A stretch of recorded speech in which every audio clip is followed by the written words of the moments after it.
Hey piano teachers, what's your first reaction when a student brings a piece of pop music into a piano lesson? Is it...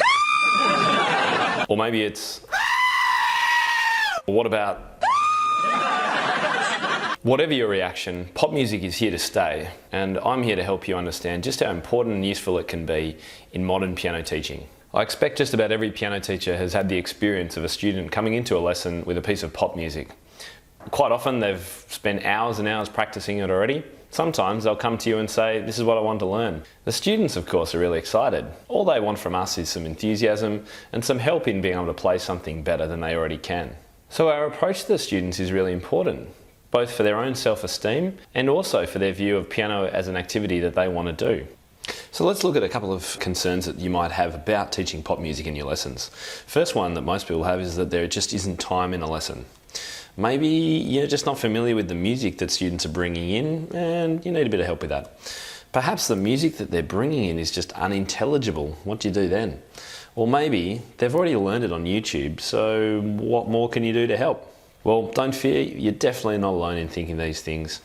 Hi, I'm Tim Topham, and the purpose of this pop piano teaching tutorial series is to help answer those questions and give you 100% confidence that you can deal with any piece of music that an excited student brings into the lesson. Okay, so let's have a look at the teaching series. Firstly, keep in mind that none of what I'm teaching you is song specific. I'm not teaching you guys how to teach Adele or Bruno Mars or Billy Joel or anything like that. What I am giving you is a whole lot of resources and tips and training in how to teach any kind of pop music at all, either with or without the music. It's an 8-part video series. So in video 1, we're going to talk about things you need to know before you begin, some of the skills you need to have, the mindset you need to have, and also we're going to talk pedagogically about why we would want to teach pop music anyway. In video 2, I'm going to give you a crash course in pop. This is going to be great for teachers who are classically trained and who need a little bit of help with chord progressions and understanding song form and that sort of thing. In video 3, I'm going to talk to you about where to find music. This is going to be great for when a student comes into your lesson and says, hey, I'd really like to play whatever it is, but they've got no music for it yet. In video 4, we're going to talk about what do you do when a student comes into the lesson with some music and says, I want to play this. How do you get started? What do you do? In video 5, we're going to talk about rearranging music so it's easier for your students to play.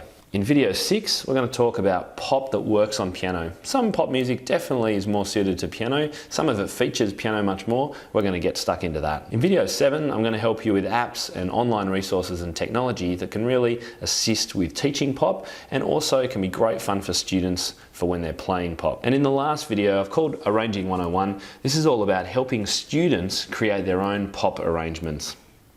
Now, a few things to keep in mind before you begin. You've got to be open to learning with your students. You need to give it time as well, both in your lessons and in some preparation time too. Really importantly, you're going to make some mistakes and you might even have some epic fails in front of your students, and you know what, that's okay. We're both learning together and that's what this kind of teaching is all about. You're going to have to admit as well that you don't know everything and you're willing to learn. And that can be a bit of a jump for some teachers, but it's such a great thing when you get into it. And of course, we might have to work with music that we really don't like. You know, rap, R&B might not be your cup of tea, but for your students, it might be the thing that they really want to learn, and we can help them with it. Great things though, of course, is that you're going to have super engaged students. Students who are going to be practicing heaps.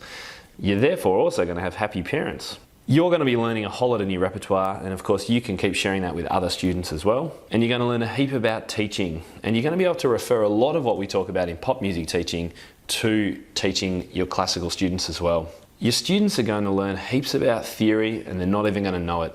And guaranteed, you're not going to get bored. I hope you're looking forward to this training as much as I am, and I look forward to seeing you in video 1.